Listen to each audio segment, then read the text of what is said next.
નમસ્કાર, સીધો સંવાદ સાથે હું છું લખવા.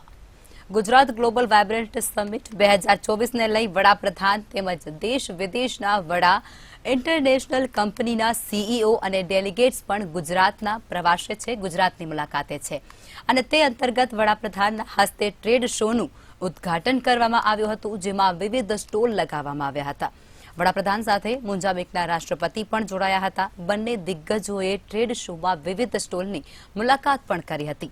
ટ્રેડ શોમાં બુલેટ ટ્રેનનો સ્ટોલ એ આકર્ષણનું કેન્દ્ર પણ રહ્યું હતું. ટ્રેડ શોના ઉદ્ઘાટન બાદ અમદાવાદના એરપોર્ટ પર યુએઈના રાષ્ટ્રપતિના સ્વાગત માટે પહોંચ્યા હતા વડાપ્રધાન. ત્યારે બંને નેતાઓ દ્વારા એરપોર્ટથી ઇન્દિરા સર્કસ સુધી રોડ શો પણ યોજાયો હતો, જેમાં વિવિધ સીઈઓ અને ડેલિગેટ્સની બેઠક પણ મળી હતી. ત્યારે વાઇબ્રન્ટ બન્યું વટવૃક્ષ પર કરીશું સીધો સંવાદ.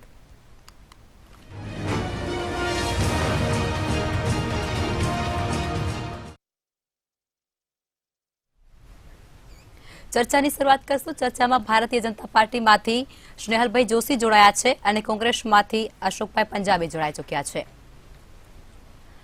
સ્નેહલભાઈ, તમે જવાબ આપો કે સીએમ સાથે ડાચની જે ડીએમએસની ફોર્મેનિસ કંપનીના પ્રતિનિધિઓ વચ્ચે બેઠક મળી હતી અને કેવા પ્રકારના એમઓયુ થયા છે અને આ એમઓયુથી શું ગુજરાતને લાભ થશે, આ મુદ્દે આપ શું કહેશો? આપણા આ જે વિકસિત ભારતની અંદર જે રીતે ભારત અત્યારે પ્રગતિ કરી રહ્યું છે, વિશ્વની 5મી સૌથી મોટી ઇકોનોમી અને ફાસ્ટેસ્ટ ગ્રોઈંગ ઇકોનોમી તરીકે આજે ઉભરીને આવ્યું છે. એ આપણા આદરણીય વડાપ્રધાન નરેન્દ્ર મોદીજી અને તેમને આપેલી જનતાને એક ગેરંટી જે એમને ફૂલફિલ કરી છે એના આધારે થયું છે. આપણે જોઈ રહ્યા છે કે જયારે વાઇબ્રન્ટ ગુજરાત ચાલુ થયું હતું ત્યારે એ એક વિચાર હતો આપણા આદરણીય વડાપ્રધાન નરેન્દ્ર મોદીજી જયારે અહીંયા ચીફ મિનિસ્ટર હતા ત્યારે એમને એક વિચાર આવ્યો કે આપણું ગુજરાત જે છે તે વિકસિત થાય અને આખા વિશ્વની અંદર એનું નામ થાય, એની ખ્યાતિ થાય અને ભારતનું ગ્રોથ એન્જિન બનીને ગુજરાત બહાર આવે, એવું એક એમનું સ્વપ્ન હતું. અને આપણા એ સ્વપ્ન દ્રષ્ટા નરેન્દ્ર મોદીજી અને આપણા ગુજરાતી અને ભારતીય લોકોની મહેનતથી આજે આપણો દેશ 5મા ઇકોનોમી બન્યું છે. આની અંદર જે રાજ્યને ગુજરાતે ખૂબ જ મોટો ફાળો આમાં ભજવ્યો છે. આપણે આ વખતની વાત કરીએ તો આજે સાંજના આપણે જે આહલાદક દ્રશ્યો જોયા કે શહેરની અંદર આપણા વડાપ્રધાન રોડ શો વખતે જયારે યુએઈના પ્રેસિડેન્ટ સાથે નીકળ્યા હતા ત્યારે પણ જે ઉમંગ, ઉત્સાહ અને જે ખરેખર સરસ વાતાવરણ હતું તે ખૂબ જ એક પોઝિટિવ જે ગુજરાતની ભવિષ્ય છે તેના તરફ આપણને એક દિશા સૂચન કરી રહ્યું છે. સાથે આગામી દિવસોમાં જે સમિટ યોજાવાની છે તેની અંદર 20થી વધારે દેશોના પ્રતિનિધિ અને ઘણી બધી કંપની આપણા ત્યાં એમઓયુ કરશે. હવે આ બધા પ્રશ્નો થતા હોય છે કે આ શું છે, કેવી રીતે એમઓયુ છે, એમઓયુ કેટલા થયા, કેટલા નથી થયા. પણ અત્યારે આપણે જોઈએ તો આવતા વર્ષ સુધીમાં આપણે લોકો જે સેમી કન્ડક્ટર છે એ બનાવતો દેશ થઈ જઈશું. અત્યારે ઓલરેડી એની કંપની અહીંયા એસ્ટાબ્લિશ થઈ ગઈ છે. ટેસ્લા જેવી કંપની છે એ પણ પોતાનું પ્લાન્ટ અહીંયા નાખવાની છે અને ભારતની અંદર હવે આઈફોન્સ પણ બનતા થઈ ગયા છે. એટલે મને લાગે છે કે વાઇબ્રન્ટ ગુજરાત જે વિચાર જે આદરણીય વડાપ્રધાન નરેન્દ્ર મોદીજીનો હતો અને એમને જે ખૂબ જ આ એક બીજ રોપ્યું હતું તે હવે વટવૃક્ષ થઈ ગયું છે. અને વાઇબ્રન્ટ ગુજરાત ગ્લોબલ સમિટ 2024 જે એની 10મી આવૃત્તિ છે એની અંદર આપણને જોવા મળશે કે ખૂબ જ સારા પ્રમાણમાં અને મોટા પ્રમાણમાં લોકો ઉત્સાહથી એની અંદર જોડાશે. વેપારી જગતના લોકો, અલગ અલગ રાષ્ટ્રના મોટા મોટા નેતાઓ અને અનેક જે અલગ અલગ ક્ષેત્રમાં કામ કરતા લોકો સાથે મળી અને આ પ્રગતિના પંથે જે ગુજરાત અને ભારત ચાલી રહ્યું છે તેને સમર્થન આપશે. જી ચર્ચામાં આપણી સાથે વિજયભાઈ આહિર જોડાઈ ચૂક્યા છે, જેઓ આર્થિક વિશ્લેષક છે. અશોકભાઈ, તમે જવાબ આપો કે બંને દિગ્ગજો છે તેમના દ્વારા આજે રોડ શોનું ભવ્ય આયોજન કરવામાં આવ્યું, લોકોનો પણ ખૂબ સારો પ્રતિસાદ મળ્યો છે, તો લોકો પણ ક્યાંક વાઇબ્રન્ટમાં સમજવા માંડ્યા છે. આ મુદ્દે આપ શું કહેશો?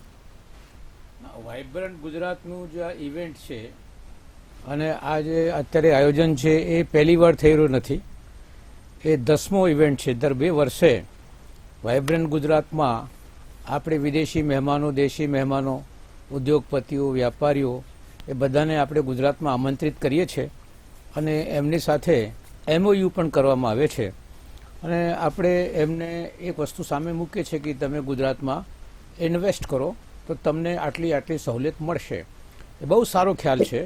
કોઈ પણ રાજ્ય જે છે એ પોતાના રાજ્યમાં વધારે મૂડી આવે એના તમામ પ્રકારના પ્રયત્નો કરવા જોઈએ. પણ હવે આજે જે છે જેમ UAEના રાષ્ટ્રપતિ આવ્યા અને એમની સાથે રોડ શો પણ થયો, એ સારી બાબત છે કે કોઈ પણ દેશના રાષ્ટ્રપતિને આપણે આવી રીતે સ્વાગત કરીએ અને એને પણ જે છે ગ્લોબલ સમિટમાં ભાગ લીધું છે. અને આપણા દેશના વડાપ્રધાન લગભગ 3 દિવસ સુધી અહીંયા ગુજરાતમાં આ બાબતમાં રહેવાના છે. અને 10મી 11મી અને 12મી 13મી 10મી 11મીએ આ બધા લોકો જે છે એ ઇન્વેસ્ટ કરનારા એ લોકો મળશે અને 13મી 14મીએ નાગરિકો પણ વિઝિટર્સ પણ ત્યાંની મુલાકાત લઈ શકશે. આટલું મોટો ઇવેન્ટ આ આપણું થઈ રહ્યું છે. આપણે જોઈ રહ્યા છીએ કે લગભગ છેલ્લા 3 મહિનાથી આની સંપૂર્ણ તૈયારીઓ આખી રાજ્ય સરકાર એમની પાછળ પડી ગઈ હતી કે ભાઈ આને આપણે કોઈ પણ સંજોગોમાં સફળ બનાવવું છે. અને જ્યાં જ્યો ત્યાં વાઇબ્રન્ટ ગુજરાતની વાત ચાલી રહી છે એને આપણે આવકારીએ છીએ. એ બહુ સારી બાબત છે, એ હોવો જ જોઈએ. પણ એની સાથે સાથે કાઉન્ટરમાં એક પ્રશ્ન પણ ઊભો થાય છે કે શું આ વાઇબ્રન્ટ ગુજરાતથી ગુજરાતને લાભ થયો છે કે નથી થયો. જે MOU કરવામાં આવે છે એ MOUને લાખો કરોડોનો MOUની જાહેરાત થાય છે અને ઘણીવાર એવું પણ થાય છે કે એક જ MOU વારંવાર રિપીટ થાય છે. એવા પણ ઘણા બનાવો બન્યા છે કે અત્યારે એક MOU થઈ ગયું પછી બીજા વાઇબ્રન્ટ ગુજરાતમાં એ જ રિપીટ થાય. તો એવી રીતે મોટા પાયા ઉપર ઇન્વેસ્ટમેન્ટ આવશે ગુજરાતમાં. જો આપણે 10ના 10 જે આપણા ઇવેન્ટ થયા છે વાઇબ્રન્ટ ગુજરાતના, એને તમામ જે MOU થયા છે એમાંથી 25% MOU પણ જો અમલ થાય તો હું દાવા સાથે કહું છું કે ગુજરાતમાં એક પણ વ્યક્તિ બેરોજગાર ન હોય. ગુજરાતની પર કેપિટા ઇન્કમ માથાદીઠ આવક હિન્દુસ્તાનમાં નંબર 1 સૌથી આગળ નીકળી જાય. ગુજરાત ચારો તરફ જાહો જલાલીમાં ઊંડાણમાં ઘૂસી જાય અને એ પ્રકારની એક પરિસ્થિતિ ઊભી થાય. પણ એની સાથે સાથે મારે એક કાર્યકર તરીકે એવું પણ કહેવું જોઈએ કે ભાઈ MOU કરો, બહુ સારી બાબત છે, પણ એનો અમલ આ ગુજરાતમાં થાય. જે ઇન્વેસ્ટમેન્ટ આવે ઇન્વેસ્ટમેન્ટની પાછળ એક વસ્તુ કેન્દ્રિત રૂપમાં હોવી જોઈએ કે ભાઈ તમે કેટલું ઇન્વેસ્ટમેન્ટ કરો છો અને એનાથી કેટલું રોજગાર ઊભું થશે.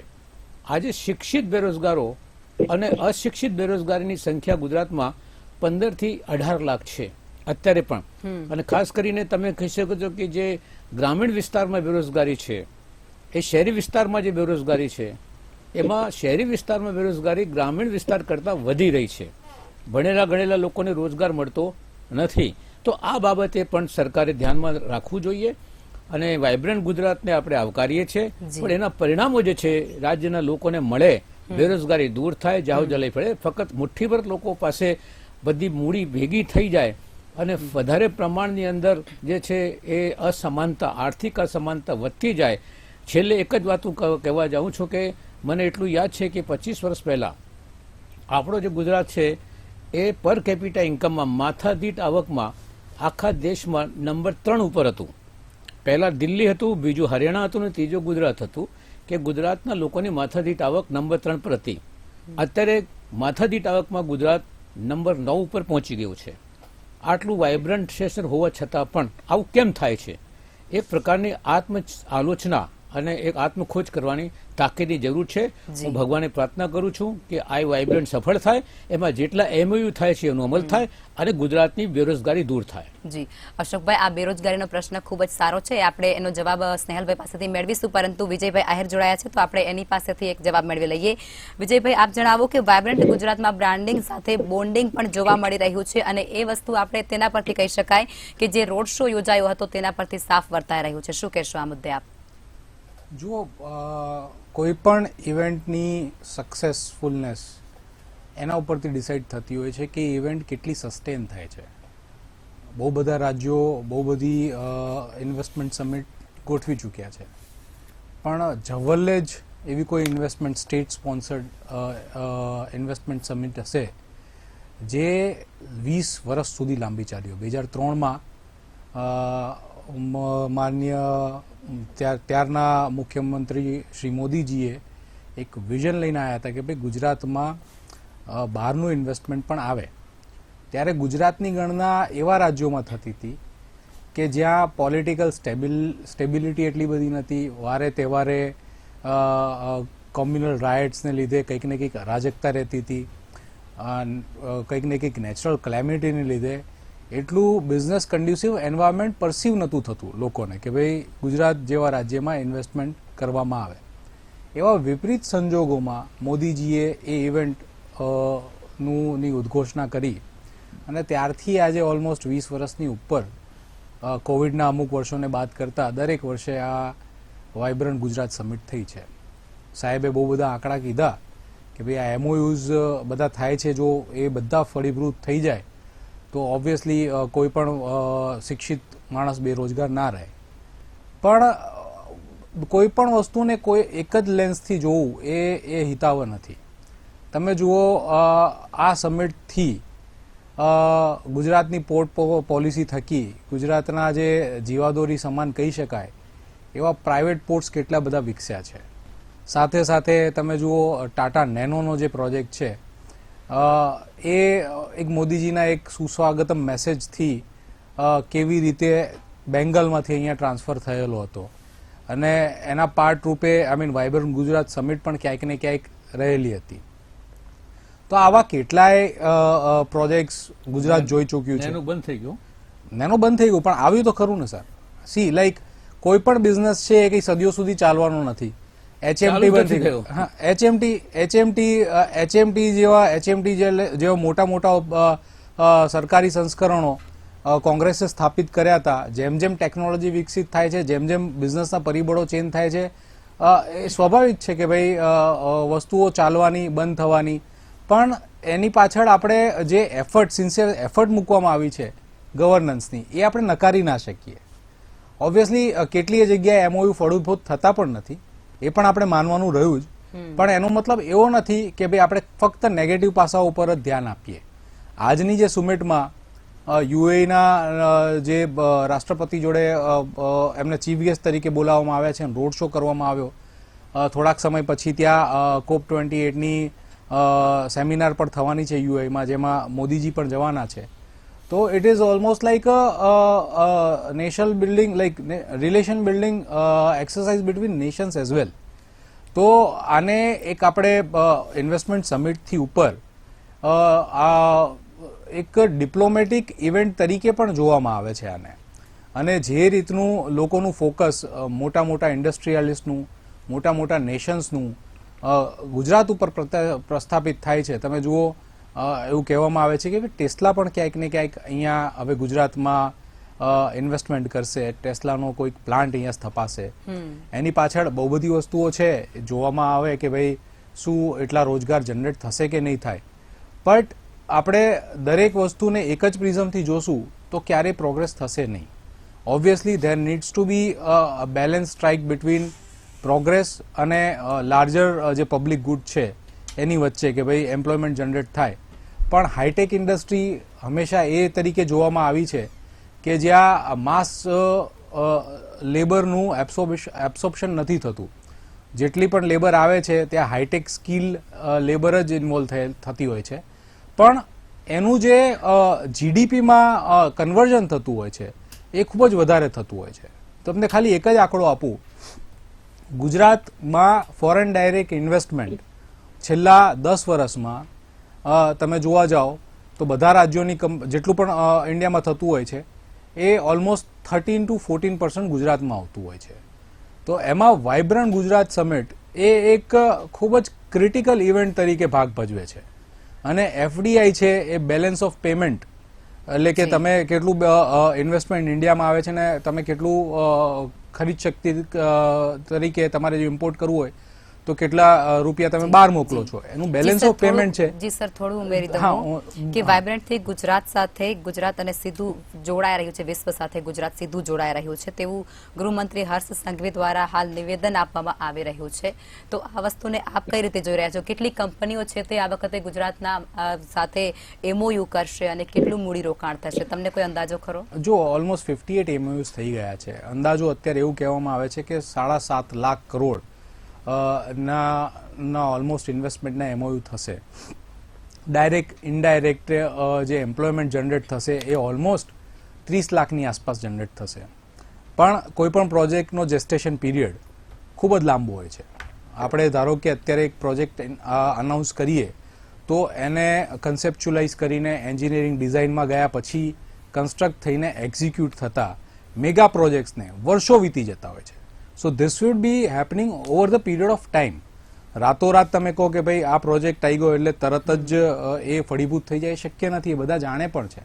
અને MOU એક જાતનું they are like showing an intention to invest. એમાંથી બધા જ ઇન્વેસ્ટમેન્ટ ફળીભૂત થાય એ પણ જરૂરી નથી. ક્યાંક ને ક્યાંક કોઈ રેગ્યુલેટરી પ્રોબ્લેમને લીધે કે પછી કોઈ ડિમાન્ડ સપ્લાયની સ્ટડીને લીધે અમુક પ્રોજેક્ટ પાછળથી ડ્રોપ આઉટ પણ થતા હોય છે. પણ આના પરથી એક સિગ્નલ તો ચોક્કસથી જાય છે કે લોકોનો અને ખાસ કરીને ઇન્ડસ્ટ્રીયલિસ્ટનો ઇન્ટરેસ્ટ ગુજરાતમાં ખૂબ જ વધારે છે. અને આમાંથી ધારો કે 20-25% પણ ઇન્વેસ્ટમેન્ટ ફળીભૂત થાય તો એ ગુજરાત માટે, ગુજરાતની જનતા માટે ખરેખર સારી બાબત છે. હા, અને જેવું આજે લોકો દ્વારા પ્રતિસાદ મળી રહ્યો છે, આપણે સાફ વર્તાઈ રહ્યું છે કે સામાન્ય લોકો છે તે પણ હવે વાઇબ્રન્ટમાં સમજવા લાગ્યા છે અને રસ દાખવી રહ્યા છે. ચોક્કસથી. હા, તો સ્નેહલભાઈ તમે જણાવો કે આપણે સ્વીકારીએ છીએ કે વાઇબ્રન્ટના કારણે ગુજરાતે વિકાસની હરણફાળ ભરી રહ્યું છે. ખૂબ જ વિકાસ ગુજરાતમાં થયું છે. ઇન્ડસ્ટ્રીયલ એરિયા છે તેમાં ખૂબ વિકાસ થયો છે. પણ રોજગારીનો પ્રશ્ન હજુ પણ ખટકે છે, કારણ કે યુવાનોને હજુ પણ સત્યાગ્રહ છાવણીએ જઈ અને વિરોધ પ્રદર્શન કરવું પડી રહ્યું છે. આ વસ્તુને આપણે નકારી ના શકીએ. જો જે આપણે ગુજરાતના પરિપ્રેક્ષમાં અને ઇન્ડસ્ટ્રીઝ જે રીતે આપણી ગુજરાતમાં ગ્રો થઈ રહી છે, તો તે રીતે મને લાગે છે કે જે અનએમ્પ્લોયમેન્ટ રેટ આપણે જોઈએ તો સિંગલ ડિજિટ અનએમ્પ્લોયમેન્ટ રેટમાં અત્યારે ગુજરાત છે અને 2.3% જેવો અનએમ્પ્લોયમેન્ટ રેટ છે. હવે આ જે રેટ છે એની અંદર મેં જેમ આપને કહ્યું કે સામે ઓક્ટોબર 2019 થી લઈને માર્ચ 2023 સુધીમાં 2.39 લાખ કરોડનું ઇન્વેસ્ટમેન્ટ ઓલરેડી FDI નું થઈ ચૂક્યું છે. જ્યારે પણ કોઈ ઇન્ડસ્ટ્રી સ્થપાય છે તો તેના CEO થી લઈને તેના વોચમેન સુધી અલગ અલગ સ્તરે ના જે લોકો છે, જેમનું કૌશલ્ય, જેમની ડિગ્રી અને જેમની સ્કિલ્સ જે છે તે કંપનીને જે રીતે ઉપયોગી થાય એ રીતે એ લોકોને એમ્પ્લોય કરે છે ને આ રીતે એ લોકોને એમ્પ્લોયમેન્ટ આપે છે અને એમ્પ્લોયમેન્ટ સતત જનરેટ થતું રહે છે. સાથે આપણે જોયું કે પહેલા આ જે બધો વિકાસ હતો એ GIDCO સુધી સીમિત હતો. હવે આપણા દેશમાં અને ખાસ કરીને ગુજરાતમાં ઘણા બધા SEZ સ્પેશિયલ ઇકોનોમિક ઝોન્સ પણ બની ગયા છે. આ સ્પેશિયલ ઇકોનોમિક ઝોન્સ બને છે તેની આસપાસ પણ ખૂબ જ એક સારું નાનું ઇન્ફ્રાસ્ટ્રક્ચર ઊભું થાય છે કે એક નાનું શહેર જ તમે કહી શકો એ પ્રકારનું આખું ઇન્ફ્રાસ્ટ્રક્ચર ઊભું થાય છે, જેની અંદર ત્યાં કામ કરતા લોકો માટે દરેક જાતની સુવિધાઓ હોય છે. ત્યાં એમના બાળકો ભણી શકે એવી સારામાં સારી સ્કૂલ્સ ત્યાં હોય છે. એ લોકોને સારી સારવાર મળે એવા દવાખાના પણ હોય છે. એટલે મને લાગે છે કે આ પ્રકારે એમ્પ્લોયમેન્ટનો દર જે ધીરે ધીરે ઘટતો જાય છે એ આની જ બદોલત છે. ને આ જે ડેવલપમેન્ટ આપણે જોયું છે કે આ પ્રકારનું ફોરેન ડાયરેક્ટ ઇન્વેસ્ટમેન્ટ ગુજરાતની અંદર આવે છે ને જે પ્રકારે ઇન્ડસ્ટ્રી સ્થપાય છે અને લોકોને રોજગાર મળતો હોય છે ને લોકો આ રીતે સ્થળાંતરિત પણ થતા હોય છે કે SEZ ને એની આજુબાજુના વિસ્તારોમાં નવા જ ડેવલપ થયેલા માઇક્રો જે બધા ટાઉન્સ છે એની અંદર લોકો જતા હોય છે. એટલે મને એવું લાગે છે કે આ પ્રશ્ન જે છે તે ગુજરાતને હવે આગામી દિવસોમાં એટલો બધો નહીં નડે.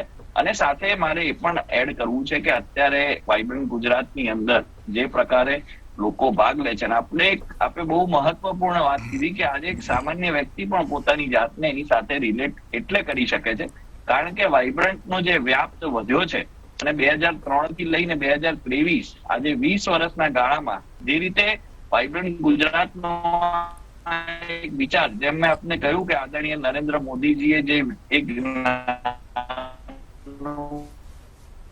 બીજ રોપ્યું હતું એ અત્યારે વટવું ગુજરાતને નહીં પણ મને ગર્વ થાય છે કે આખા ભારતને આનો લાભ મળતો હોય એવું આપણને સ્પષ્ટ દેખાઈ રહ્યું છે. સાથે ઇન્ફ્રાસ્ટ્રક્ચરનું ડેવલપમેન્ટ બી જો આપણે જોઈએ તો ગુજરાત એની અંદર અગ્રેસર રહ્યું છે અને આજે પણ લોજિસ્ટિકલી ભારત દેશ જે છે તે આખા વિશ્વના સારા દેશોની કોમ્પિટિશનમાં અત્યારે ઉભો રહી શકે એવું છે. એટલે મૂળ વાત એ છે કે ગુજરાતની અંદર આટલું બધું પોટેન્શિયલ છે એવું જોઈને આદરણીય વડાપ્રધાન નરેન્દ્ર મોદીજી જયારે અહીંયા ચીફ મિનિસ્ટર હતા ત્યારે જ તેમને કહ્યું હતું કે ગુજરાતની આટલી લાંબી કોસ્ટલાઇન છે, આટલો મોટો દરિયાકાંઠો છે, તેનો પણ ઉપયોગ કરવો જોઈએ. તો આજે આપણે ગુજરાત લોજિસ્ટિક્સમાં ને એમાં ખૂબ જ મોખરે છે. સાથે એમને ઇન્ફ્રાસ્ટ્રક્ચર રોડ નેટવર્કિંગ પર પણ ખૂબ જ ધ્યાન આપ્યું હતું. એની અંદર પણ આજે આપણે ગુજરાત જે છે તે ખૂબ જ આગળ છે ને આખું દેશ આપણું જે છે તે અત્યારે ખૂબ સારી રીતે લોજિસ્ટિક્સમાં કામ કરી રહ્યું છે. એટલે મને જી, લાગે છે જી. કે આજે ફોરેન ડાયરેક્ટ ઇન્વેસ્ટમેન્ટના આંકડા આટલા બધા પોઝિટિવ, અને ગુજરાત જે પહેલા ટોપ 4 જે આપણા જી, સ્ટેટ છે સ્નેહલભાઈ. એની અંદરથી એનો નંબર ક્યારે જી, 5મા સ્નેહલભાઈ. નંબર પર ગયો જી, નથી. સ્નેહલભાઈ. એટલે મને લાગે છે કે હા. આ જે વિકાસની જે ગતિ છે, અને આ વિકાસની જે અત્યારે મોદીજીની જેટલી બી ગેરંટીઝ હતી એના જી. લીધે સામાન્ય વ્યક્તિ પણ સક્ષમ થઈ અને આ ભારતના ગ્રોથમાં અને ગુજરાતના ગ્રોથમાં સહભાગી બન્યો છે. સહભાગી બની રહ્યું છે. બરોબર છે.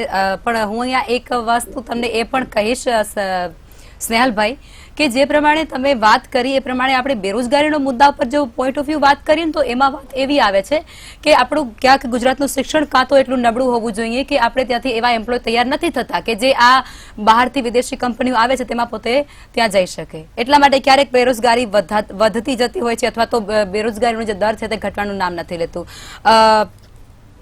અશોકભાઈ, આપ જણાવો કે વાયબ્રન્ટને કારણે ગુજરાતનું જે ગ્રોથ છે, ગુજરાતનો ઇન્ડસ્ટ્રીયલ જે ગ્રોથ છે તે અત્યારે ખૂબ જ ઝડપથી વિકસી રહ્યું છે. એ તમે અને હું આપણે બધા જાણી રહ્યા છીએ. તો પછી આ વિકાસ ના કહેવાય?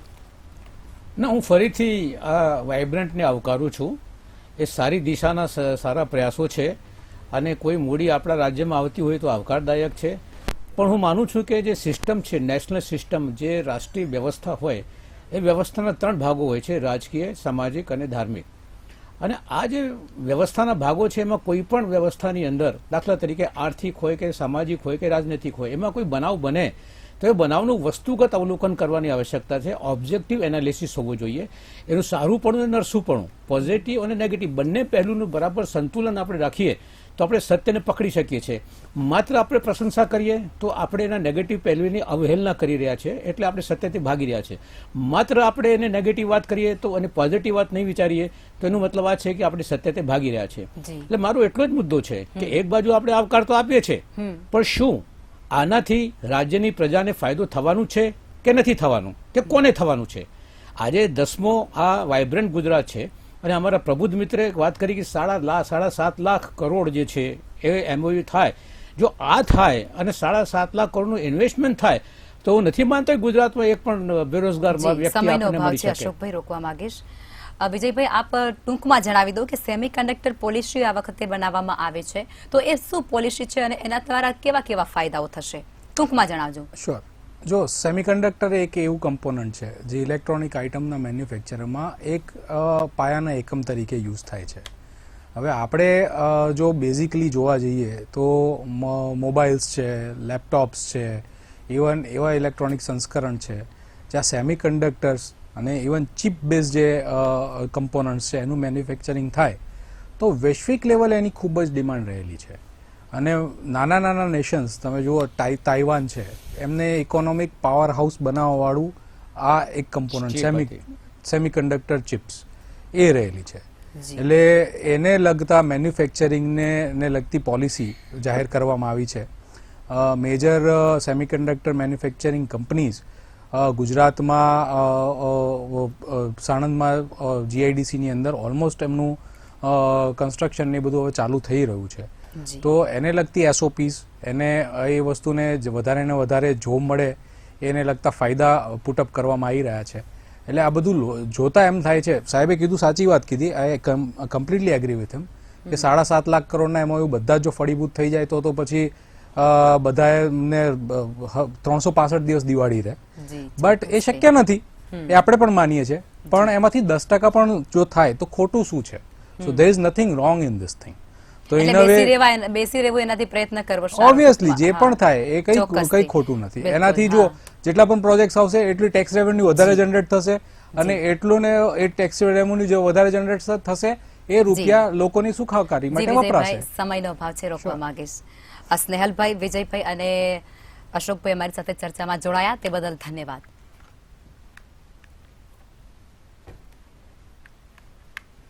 ગુજરાત ગ્લોબલ સમિટ વાઇબ્રન્ટનું આયોજન કરવાથી ગુજરાતના વિકાસને વેગ મળી રહ્યો છે. વિવિધ ક્ષેત્રે ખૂબ જ વિકાસ થઈ રહ્યો છે, પ્રગતિ કરી રહ્યો છે ગુજરાત, અને વિવિધ ડેલિગેટ્સ સાથેની 1-to-1 બેઠકો પણ કરાઈ રહી છે. વાઇબ્રન્ટથી સામાન્ય લોકોને પણ લાભ મળવાના છે તે સાફ વર્તાઈ રહ્યું છે, કારણ કે રોજગારીની નવી તકો ઊભી થવાની છે. આ સાથે ચર્ચાને સમાપ્ત કરીશું. નમસ્કાર.